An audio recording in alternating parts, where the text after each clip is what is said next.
Bonsoir frères et sœurs en Christ et bienvenue à cette nouvelle édition de Christus Vivit Hebdo. Écoutons à présent les titres. 10 jours après l'Ascension, alors que les apôtres priaient et attendaient l'Esprit Saint promis par le Seigneur Jésus, cet Esprit est venu sur eux sous forme de langue de feu. Chaque année, l'Église universelle célèbre cette descente de l'Esprit Saint sous les apôtres avec la fête de la Pentecôte. À la paroisse Saint-Justin de Tchan, la fête qui clôture le temps pascal a été célébrée avec joie et beaucoup d'émotion. Nous aurons les détails dans ce journal. Cette semaine, nous continuons nos méditations hebdomadaires avec Proverbes au chapitre 12, verset 25. L'inquiétude abat le cœur de l'homme, une bonne parole le réjouit. L'abbé Kevin Piefé de la paroisse Saint-Paul apôtre de Foréké nous aide à méditer cette parole et à la vivre au quotidien. C'est tout pour les titres, les développements dans un instant.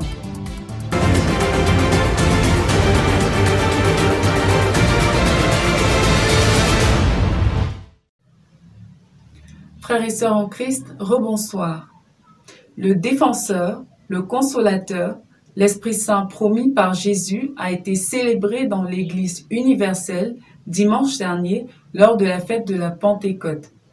La Pentecôte, qui marque la fin du temps pascal, est une fête d'envoi en mission des disciples remplis de l'Esprit Saint. À la paroisse Saint-Justin, les chrétiens ont accueilli l'Esprit Saint dans l'allégresse et la prière. Écoutons ce reportage de Bertie Gumken. La communauté justinienne dans ses mœurs sanctifie le jour du Seigneur à 8h30 précise. C'est à cette tranche ponctuelle que le curé et tout le cortège liturgique, foulant le sentier paroissial, se sont avancés vers l'autel du Seigneur. L'autel était décoré en rouge, couleur liturgique de l'Esprit Saint. S'il est invisible, ses effets ne sont pas imperceptibles. Il n'y avait qu'à voir et à sentir la joie et l'émoi de la communauté pour s'en convaincre. Oui, l'Esprit de Dieu a déjà étendu ses rayons aux 1000 étiquettes sur toute l'assemblée, qui épanche une allégresse tangible. C'est ainsi que l'on peut voir le berger qui glorifiait le Seigneur en frétillant. Sachant que la Pentecôte est une fête chrétienne qui célèbre l'effusion de l'Esprit Saint, l'abbé Patrick Nchungunu a souligné dans son homélie que pour être rempli de l'Esprit sanctificateur, il est nécessaire au préalable de se vider de soi-même et du monde, afin que celui-ci puisse nous remplir de lui-même, condition pour porter ses fruits et l'annoncer véritablement. You cannot transform the world, you cannot transform our country, you cannot transform our parish if you refuse that to transform our own life. The first transformation is ourselves. To open our heart, to welcome Him, and to abandon ourselves to Him. And He make us truly sons and daughters of God. Après la nourriture au pain de vie, c'était un jour illustre pour le peuple de Dieu assemblé, ceci en termes de bénédictions spirituelles et temporelles par la puissance divine. Si le Christ est allé nous envoyer au défenseur pour nous conduire et continuer à nous enseigner, c'est dire que la Pentecôte, bien qu'ayant un jour particulier de célébrité, est une fête qui en définitive doit se vivre tous les jours.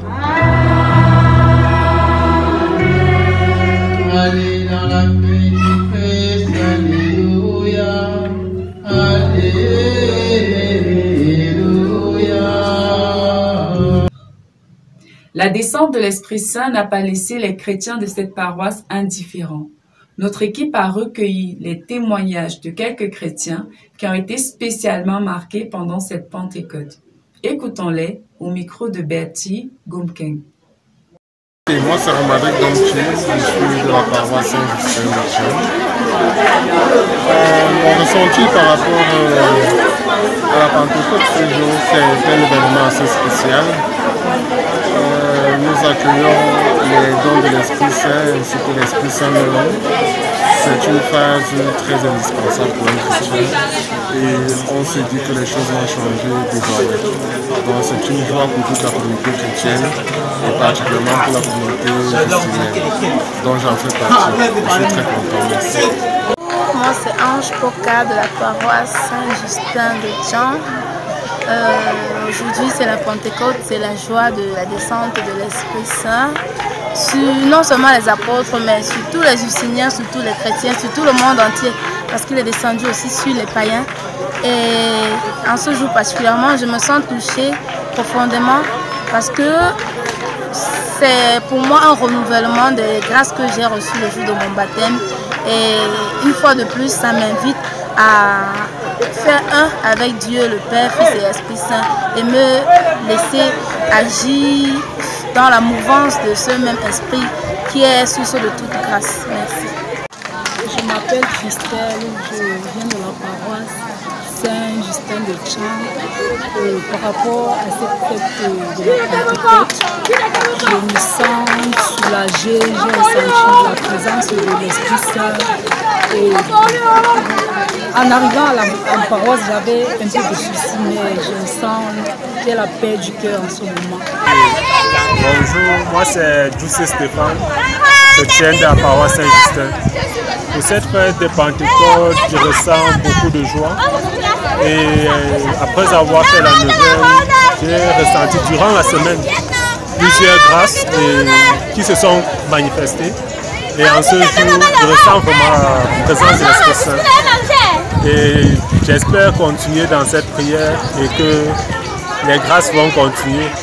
Bonjour, salut, moi c'est Frédéric Joseph de la paroisse Saint-Justin de Tchang. Bon, ce jour de la Pentecôte, ce que je peux en dire, c'est que pour moi ça a été un jour spécial parce que j'ai un peu vécu des choses aussi, non pendant la messe, j'ai eu cette sensation-là de la descente de l'Esprit, puisque le plus important était la prédisposition du cœur. Que par la grâce de la neuvaine de l'Esprit Saint, j'ai pu. L'inquiétude dans le cœur de l'homme là-bas, mais une bonne parole le réjouit. Cette parole de sagesse tirée de Proverbes au chapitre 12 nous invite à utiliser les paroles pour encourager et réconforter nos frères et sœurs. L'abbé Kevin Cueffé, curé de la paroisse Saint-Paul apôtre de Foréqué, médite avec nous ce texte. Écoutons-le. Proverbe chapitre 12, verset 25. L'inquiétude dans le cœur de l'homme là-bas, mais une bonne parole le réjouit. Cette parole du livre des Proverbes nous donne de comprendre que l'homme dans ses situations de vie au quotidien peut connaître des moments difficiles, peut connaître des moments vraiment compliqués dans sa vie. Mais il arrive aussi qu'au milieu de ces moments difficiles, de ces moments compliqués, il y a une parole, il y a un geste extérieur qui le réconforte, qui le rassure, même dans ce moment difficile-là. Et ce qui peut le réconforter, ce qui peut le rassurer dans ce moment difficile, c'est une bonne parole. Une bonne parole qui vient d'un frère, qui vient de quelqu'un qu'il rencontre sur le chemin. Et donc, chaque chrétien, chaque personne, chaque homme vit sans doute des situations difficiles. Et il arrive aussi qu'ils rencontrent sur leur chemin des personnes qui leur manifestent une certaine attention en leur apportant ces paroles-là bonnes. Et maintenant, pour nous chrétiens, comment est-ce que nous pouvons vivre, et même pour les autres, comment est-ce que nous pouvons vivre cette parole? C'est de faire l'effort dans notre vie de toujours dire de bonnes paroles à ceux que nous rencontrons sur notre chemin. Parce que quelquefois, lorsque nous rencontrons des gens, des frères, des amis sur notre route, il y a beaucoup qui portent des douleurs, qui portent des tristesses, qui portent des angoisses dans leur cœur, et nous ne savons pas. Peut-être que la petite bonne parole que nous pouvons leur lâcher au passage, le petit sourire que nous pouvons leur lâcher au passage, peut constituer comme ce petit remède, ce déclic-là, qui vient les rassurer, qui vient les réconforter, et qui vient même les relever de leur tristesse, de leur angoisse. Et donc, comme chrétien, la petite bonne parole que je dis à un frère, à un ami que je rencontre sur le chemin, peut-être qui est dans la tristesse visiblement, le Seigneur s'en sert pour agir dans sa vie, pour le transformer et surtout même pour le relever. Et donc, s'il y a un conseil à donner, c'est que comme chrétien, comme personne simplement, c'est important chaque jour de notre vie de savoir dire de bonnes paroles à ceux que nous rencontrons sur notre chemin. parce que c'est ces paroles-là qui construisent, puisque le Seigneur lui-même, c'est par la parole qu'il a fait venir à l'existence ce qui est aujourd'hui. Merci. Écoutons à présent cette brève. La rencontre mondiale des familles aura lieu du 22 au 26 juin 2022 et la commission décanale de la famille du doyenné de Tchang invite toutes les familles au pèlerinage qu'il organise le 18 juin à la grotte mariale de la paroisse Sacré-Cœur. Voilà, nous sommes parvenus à la fin de ce journal. Merci pour votre écoute. À mercredi prochain pour plus d'informations encore. Soyez abondamment bénis.